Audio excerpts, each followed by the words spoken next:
তো রান্না করতেছি। তো আজকে রান্না করব পাঙ্গাস মাছের মাথা দিয়ে আর কলমি শাক। অনেক দিন পরে কলমি শাকটা নিয়ে আসছি।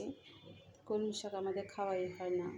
আসলে কলমি শাক দিয়ে মাছের মাথা, যে কোনো মাছের মাথা কিন্তু খুবই মজা লাগে খেতে, রান্না করতে পারলে আর কি। আর প্রচণ্ড গরম পড়েছে, রান্নাঘরে কিছুতেই দাঁড়ানো যাচ্ছে না।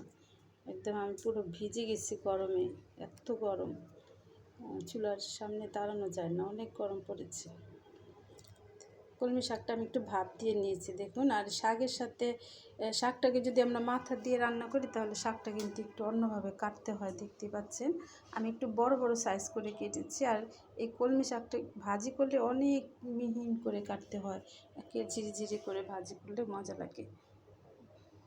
এই শাকটা আমি আগে খেতামই না, এখন এই যে মাথা দিয়ে খাওয়া শিখছি। মানুষকে দেখি যে অনেক সুন্দর করে রান্না করে মাথা দিয়ে বিভিন্নভাবে, ওই জন্য আর কি আমি ভাবলাম নিয়ে যাই, আমি একটু রান্না করি, খেতে ভালোই লাগে।